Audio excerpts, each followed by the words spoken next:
대한민국을 포함한 인간 세상은 내 편 아니면 네 편으로 서로 구별하는 데 익숙합니다. 보수와 진보, 또 젊은이와 늙은이, 또 여자와 남자, 또 가난한 자와 부한 자, 서로 나뉘어서 상대방을 헐뜯곤 합니다. 예수님 시대 이스라엘에서도 이렇게 서로 사람들은 구별을 했습니다. 특별히 이방인과 유대인들 구분을 했고요. 또 가난한 자와 부한 자, 또 남자와 여자, 또 우리가 익숙한 바리새인과 서기관들, 그리고 그 반대편에 세리 또는 병자들, 이렇게 서로 나뉘었습니다. 특별히 부자는 당시 시대 때 하나님께 복을 받아서 부자가 된 거다라고 그 당시 이스라엘 사회에서는 그렇게 여겨졌어요.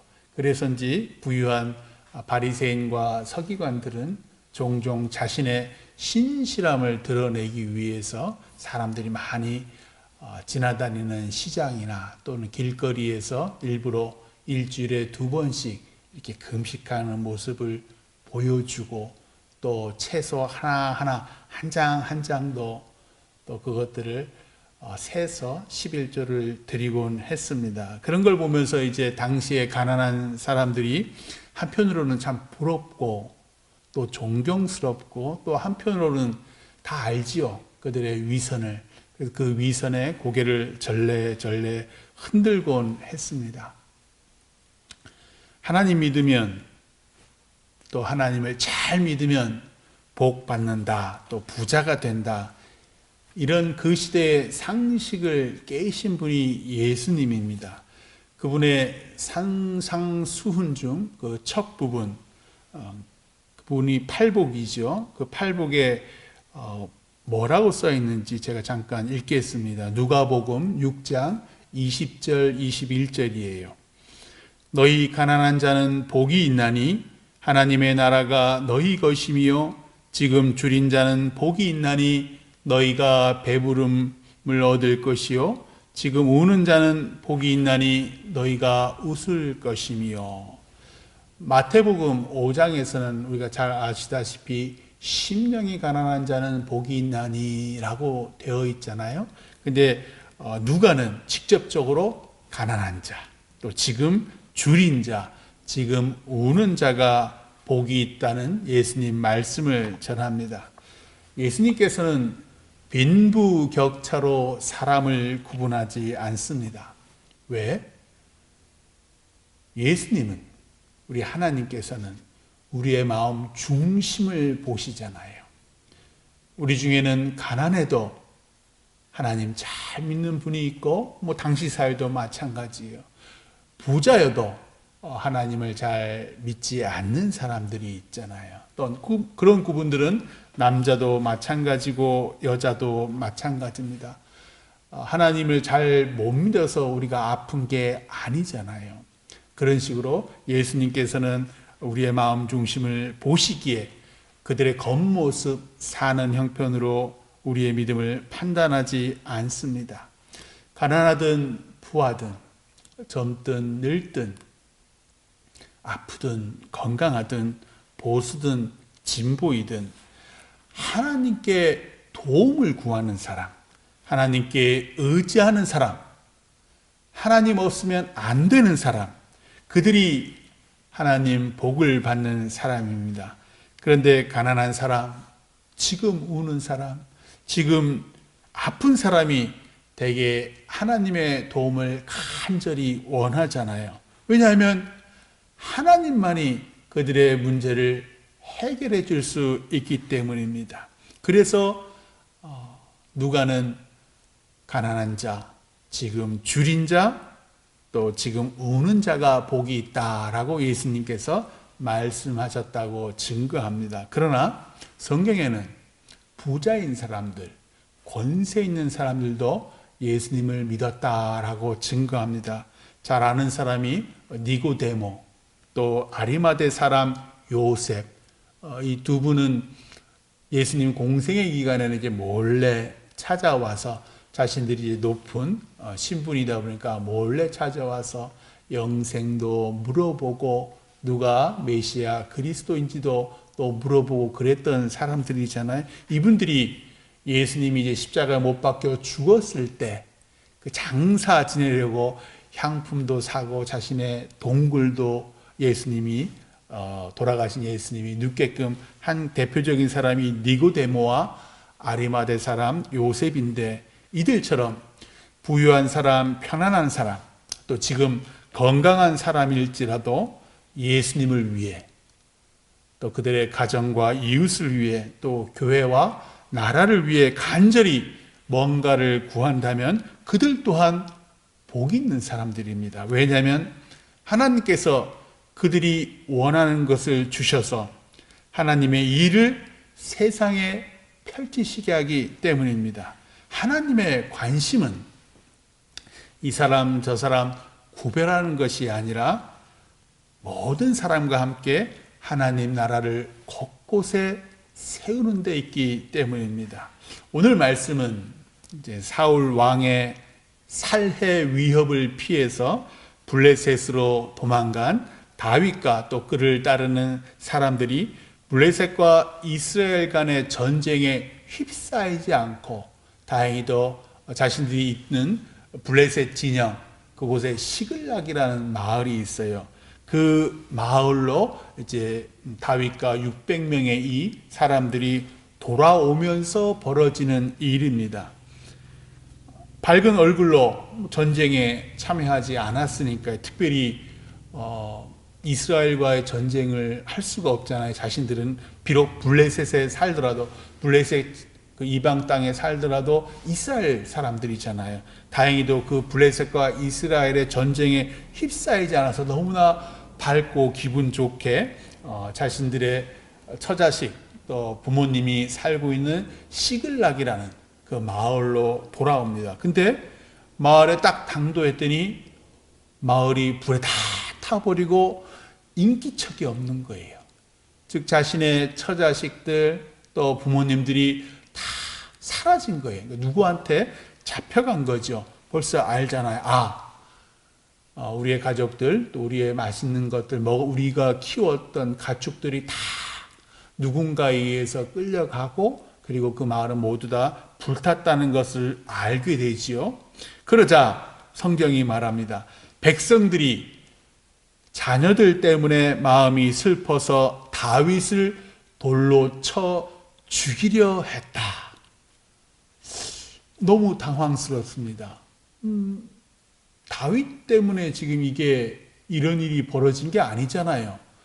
다윗과 함께 그 남자들이 다 블레셋 진영에 가서 뭐 이런저런 얘기도 듣고 다행히 전쟁에 참가하지 아니하고 그리고 돌아왔는데 이런 일이 벌어진 거예요. 그건 불가항력적인 거잖아요. 그럼에도 불구하고 자신을 따르던 600명의 사람들, 부하들이죠. 그 사람들이 화가 나서 다윗을 돌로 쳐 죽이려고 합니다. 뭐든지 책임은 지도자에게 있는 거잖아요. 그러니까 다윗 네가 우리를 그쪽 블레셋 진영으로 데려가지만 않았더라도 블레셋에 군대 있는 곳으로 데려가지만 않았더라도 우리가 우리 처자식을 지킬 수 있었다라고 생각을 했겠지요. 그래서 다윗을 돌로 쳐 죽이려고 합니다. 이 절체절명의 순간 다윗이 성경이 사무엘상 30장 6절에 이렇게 나와요. 다윗이 그의 하나님 여호와를 힘입고 용기를 얻었더라.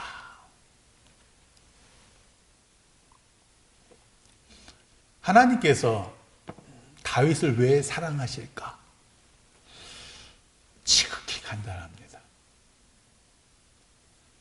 다윗이 힘들고 어려울 때에 그 누구도 다윗을 도와주지 않을 때에 다윗은 늘 하나님께 도움을 간구했습니다. 하나님의 도움을 간구하는 사람, 하나님의 도움을 믿는 사람, 하나님의 힘을 믿는 사람, 그러자 하나님께서 다윗에게 지혜를 주십니다. 지금 우는 다윗에게 지혜라는 복을 주십니다. 다윗이 자신을 따르는 제사장 아비아달에게 하나님께 제사 드릴 때 입는 옷, 에봇을 가지고 오라 그럽니다. 백성들이 막 분노하고 슬퍼하는 이 백성들이 다윗이 뭘 하나 지켜봅니다. 다윗이 에봇옷을 붙잡고 하나님께 기도합니다. 성경은 이렇게 써 있어요. 8절, 다윗이 여호와께 묻자와 이르되 내가 이 군대를 추격하면 따라 잡겠나이까 하니 여호와께서 그에게 대답하시되 그를 쫓아가라. 네가 반드시 따라잡고 도로 찾으리라. 아멘. 하나님의 응답을 백성들에게 말하고 다윗과 600명 백성이 함께 이제 가족을 붙잡아간 아말렉 족속의 뒤를 쫓아갑니다. 그런데 막 쫓아가는 와중에 나이가 들거나 또 연약한 사람 200명이 너무 힘들어하는 거예요. 그래서 그 사람들을 부솔 시냇가에 머물게 합니다. 너희들은 여기서 쉬어라. 그리고 나머지 400명과 함께 이제 이 아말렉 족속, 자신의 가족을 사로잡아간 이 아말렉 족속의 뒤를 쫓습니다. 결국 아말렉 족속을 따라잡고 그리고 그들을 쳐 죽이고 처자식과 부모님 다 모두 무사히 되찾고 심지어 아말렉 족속이 가지고 있던 좋은 양과 소도 전리품으로 차지합니다. 하나님은 지금 울며 하나님께 간구하는 자에게 복을 주십니다.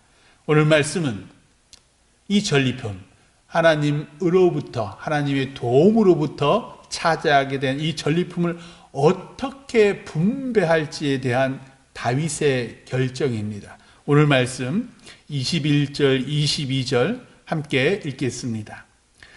다윗이 전에 피곤하여 능히 자기를 따르지 못하므로 부솔 시내에 머물게 한 200명에게 오매 그들이 다윗과 그와 함께한 백성을 영접하러 나오는지라 다윗이 그 백성에게 이르러 문안하매 다윗과 함께 갔던 자들 가운데 악한 자와 불량배들이 다 이르되 그들이 우리와 함께 가지 아니하였은즉 우리가 도로 찾은 물건은 무엇이든지 그들에게 주지 말고 각자의 처자만 데리고 떠나가게 하라 하는지라. 아멘. 예전에 한 10년도 더 전이었던 것 같아요. 한참 이 나라가 무노동, 무임금 그런 얘기들이 많이 언급될 때가 있었어요. 일하지 않은 사람, 노동하지 않은 사람에게는 임금도 주지 않아야 한다. 이 얼추 맞는 생각이잖아요. 다윗을 따라서 아말렉 족속을 쳤던 400명 중에 이런 생각을 가진 사람들이 있었습니다. 오늘 말씀은 그들이 악한 자와 불량배들이었다라고 증거합니다. 그들이 본래 악하고 불량배였는지 아니면 같이 싸우지 않고 그 부솔 시내에서 쉰 200명에게 전리품을 나누어 주지 않아야 한다라고 말해서 성경이 악한 자와 불량배라고 하는지는 잘 모르겠습니다. 이런 생각을 가진 사람들에게 하나님의 사람 다윗이 이렇게 얘기를 해요. 23절, 24절 또 제가 읽겠습니다. 다윗이 이르되 나의 형제들아 여호와께서 우리를 보호하시고 우리를 치러 온 그 군대를 우리 손에 넘기셨은즉 그가 우리에게 주신 것을 너희가 이같이 못하리라. 이 일에 누가 너희에게 듣겠느냐? 전장에 내려갔던 자의 분깃이나 소유물 곁에 머물렀던 자의 분깃이 동일할지니 같이 분배할 것이니라 하고. 아멘. 다윗은 그들이 아말렉 족속을 쳐서 이길 수 있었던 것은 다윗의 지도력이 뛰어나서 아니면 부하들, 그 사람들이 아주 용맹스러워서가 아니고 하나님께서 그 아말렉 족속을 우리에게 주셨기 때문이다. 이거를 그 악하고 불량배 같은 사람들에게, 아니 그 나머지 400명의 사람들에게 다 얘기하는 것. 즉 전쟁을 이기게 하는 것은 하나님이시지. 오늘 요즘에 이 코로나 사태, 이 사태를 해결해 주는 것은 물론 사람들이 열심히 백신을 만들어야 되고, 이 사람 저 사람 병 걸린, 코로나에 걸린 사람들 찾아내, 그런 수고는 해야 합니다. 그러나 결정적으로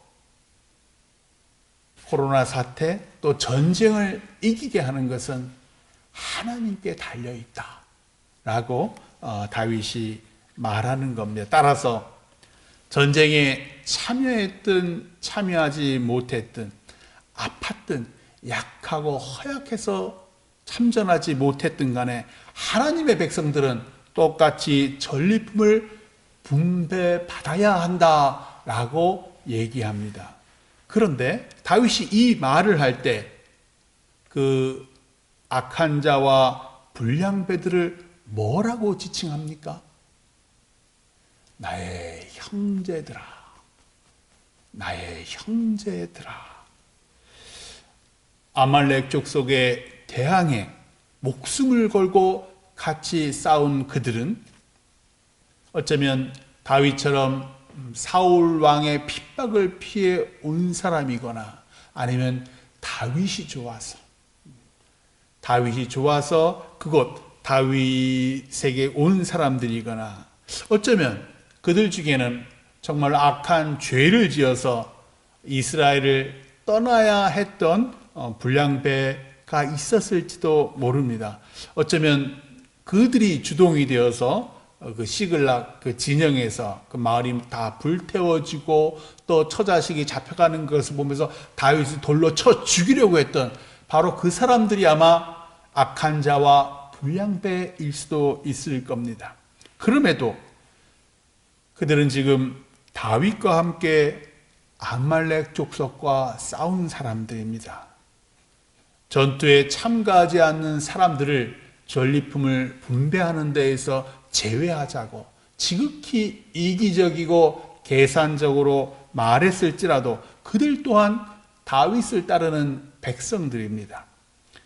하나님께서 또한 다윗에게 붙여주신 사람들이지요.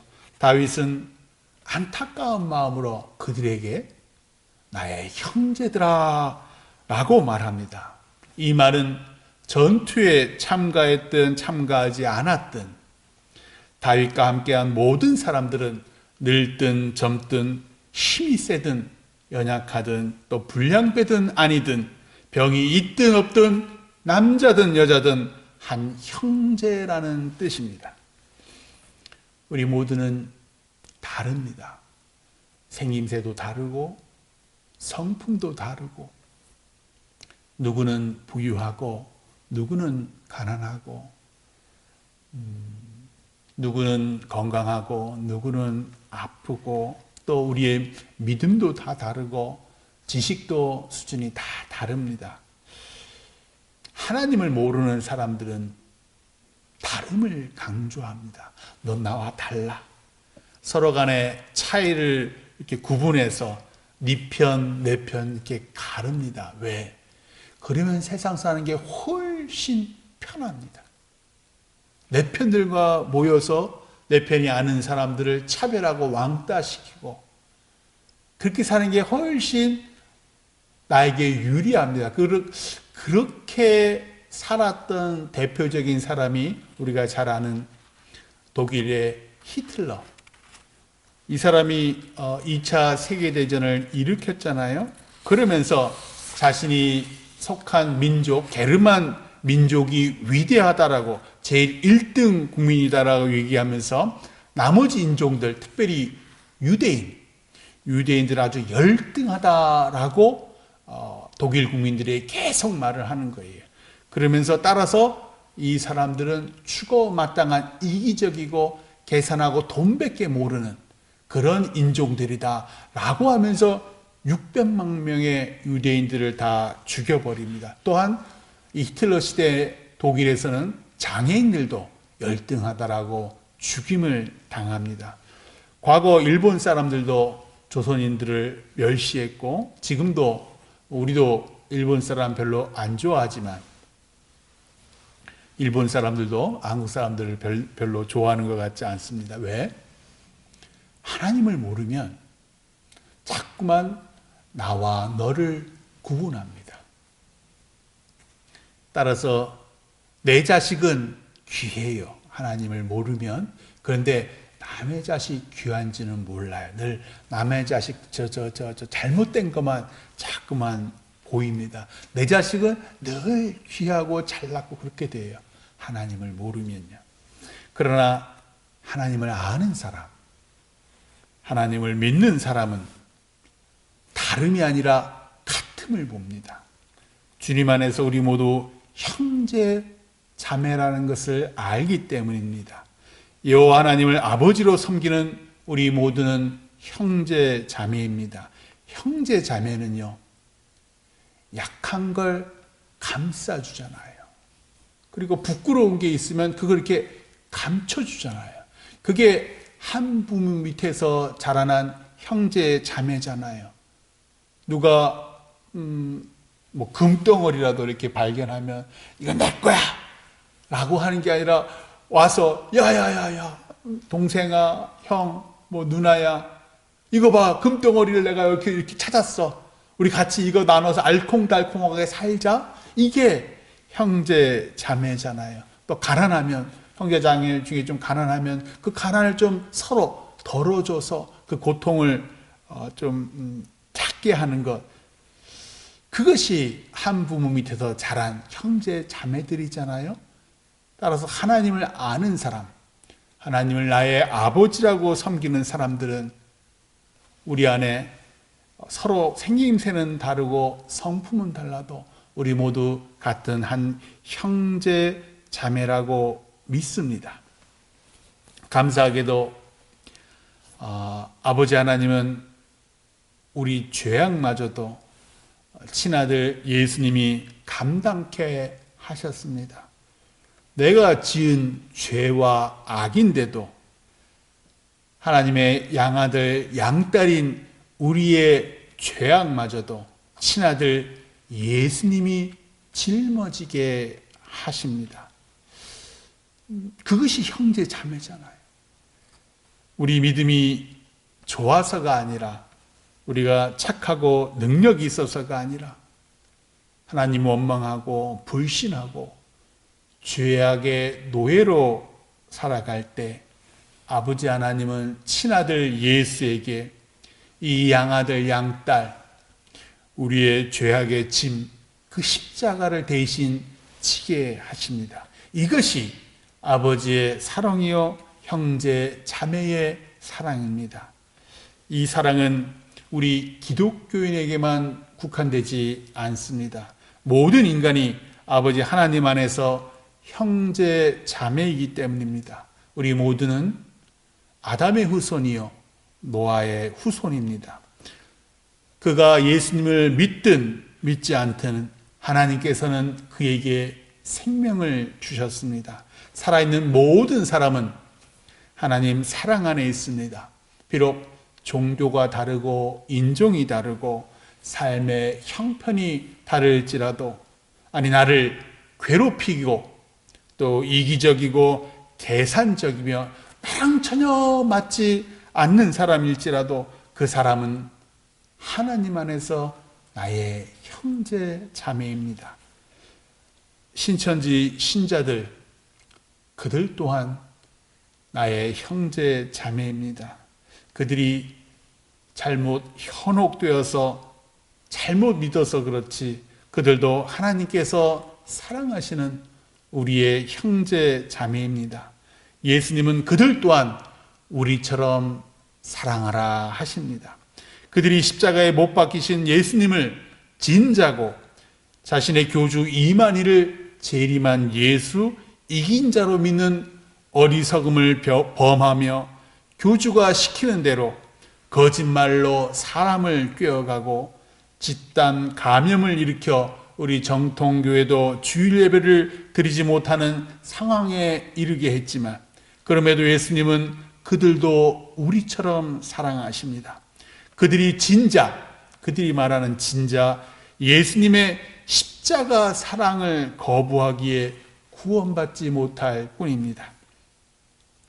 예수님은 그들이 다시 십자가 앞으로 돌아와 주님이 주시는 참된 승리를 경험하기를 소망하십니다. 진정한 복은 그들의 교주 이만희를 믿어서 14만 4천 명 영원히 육신이 죽지 않고 영원히 사는 것이 복이 아니라 육신이 죽든 살든 하나님과 영원히 함께 사는 것, 그것이 진정한 복임을 깨닫기를 소망합니다. 이것이 십자가의 신비요 예수님의 사랑입니다.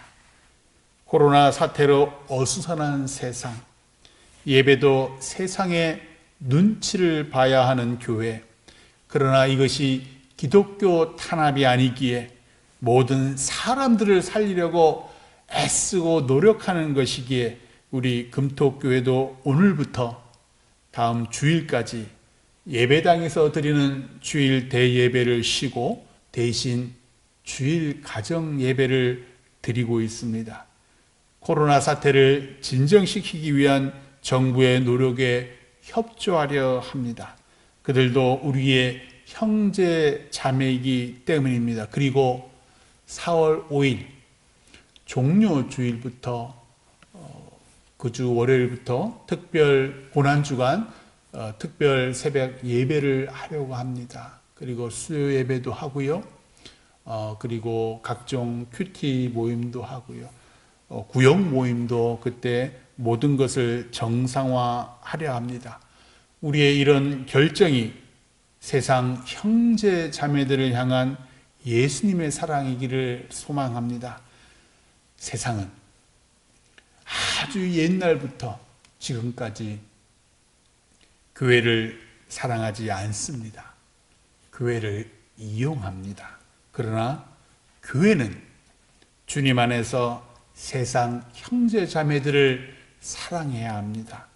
예수님처럼 다윗처럼 악하고 불량배 같은 세상 형제 자매들에게 먼저 손 내밀고 먼저 희생해야 세상 형제 자매들이 예수님과 교회의 사랑을 알게 됩니다. 우리의 무기는 칼과 총, 거친 말이 아니라 원수도 사랑하는 십자가 사랑이기에 예수님처럼 교회가 먼저 세상 형제 자매들을 사랑해야 합니다. 그러면 언젠가 우리처럼 우리가 주님의 사랑을 알고 교회로 온 것처럼 언젠가 세상 형제 자매들도 우리 교회에 주님에게 마음의 문을 엽니다. 교회는 우리 한 사람 한 사람이 모여 이루어진 예수님의 몸입니다.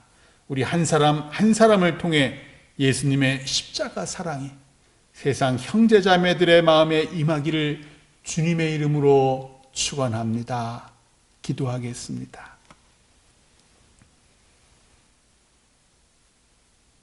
주님,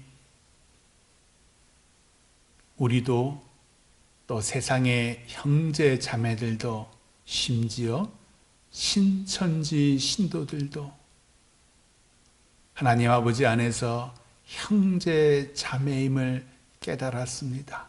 주님, 당신의 사랑이 세상의 형제 자매들에게 또한 신천지 신도들에게 그리고 우리에게 임하게 하옵소서. 예수 그리스도의 이름으로 기도드립니다. 아멘.